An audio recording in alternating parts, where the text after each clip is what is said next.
নমস্কার বন্ধুরা, welcome to my channel SB explorer. তো বন্ধুরা, সকলকে জানাই শুভ সকাল। তো যারা চ্যানেলে প্রথমবার এসেছো অবশ্যই সকলে একটা করে সাবস্ক্রাইব করে দিও, আমাদের সাথে যুক্ত হয়ে যেও। সাবস্ক্রাইব করা যেহেতু একদমই ফ্রি, তাই অবশ্যই সকলে একটা করে সাবস্ক্রাইব করে দিও। আর যারা টেলিগ্রাম চ্যানেলটা ফলো করোনি, টেলিগ্রামের লিঙ্ক কিন্তু ডেসক্রিপশন বক্সে দেওয়া আছে।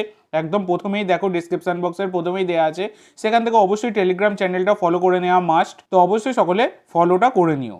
তো প্রথমেই যে আপডেটটা দিয়ে শুরু করতে চলেছি সেটা হচ্ছে, বেশ কিছুদিন আগেই তোমাদেরকে জানিয়েছিলাম যে মোহনবাগান কিন্তু আনোয়ার আলী ইস্যুতে ফিফাতে গেছিল, এবং ফিফাতে যাওয়ার পর ফিফা কিন্তু বলেছিল তারা কিন্তু সব রকম ব্যবস্থা করবে, এবং তার পরবর্তীকালেই তড়িঘড়ি করে নতুন কমিটি গঠন করে এআইএফএফ আনোয়ার আলীর এই কেসটা দেখার জন্য।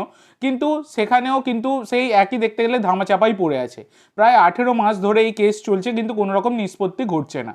অবশেষে মোহনবাগান ম্যানেজমেন্ট তারা কিন্তু এবার সিএস এর দ্বারস্থ হয়েছে এবং সিএসএ গেছে।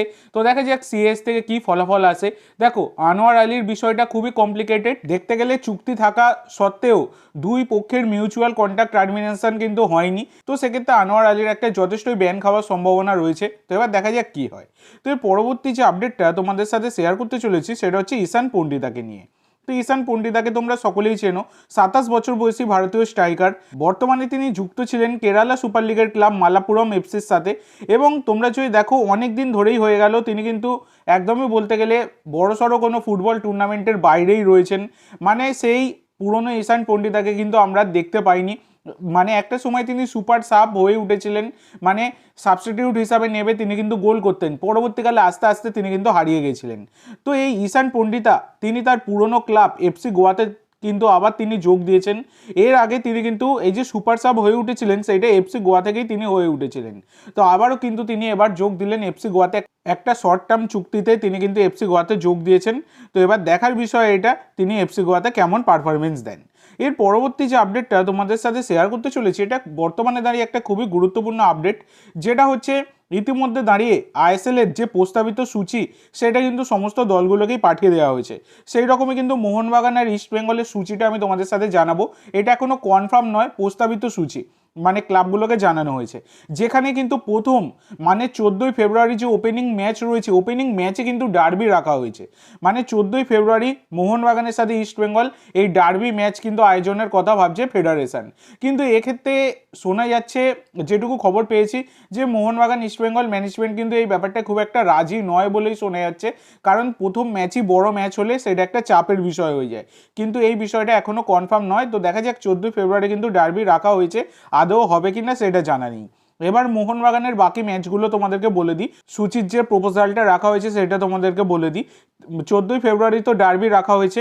23শে ফেব্রুয়ারি মোহনবাগানের সাথে চেন্নাইয়ের ম্যাচ। 28শে ফেব্রুয়ারি মোহনবাগানের সাথে মোহামেডান। 6ই মার্চ মোহনবাগানের সাথে উড়িষ্যা। 14ই মার্চ মোহনবাগানের সাথে বেঙ্গালুরু এফসি।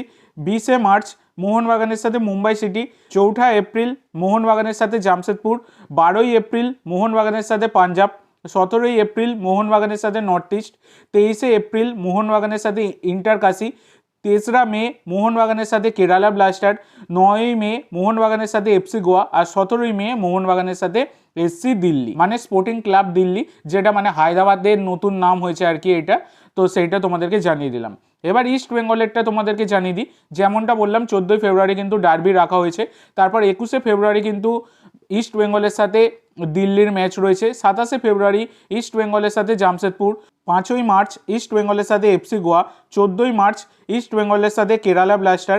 21শে মার্চ ইস্ট বেঙ্গলের সাথে মোহামেডান। 4ঠা এপ্রিল ইস্ট বেঙ্গলের সাথে নর্থ ইস্ট। 11ই এপ্রিল ইস্ট বেঙ্গলের সাথে চেন্নাই এফসি।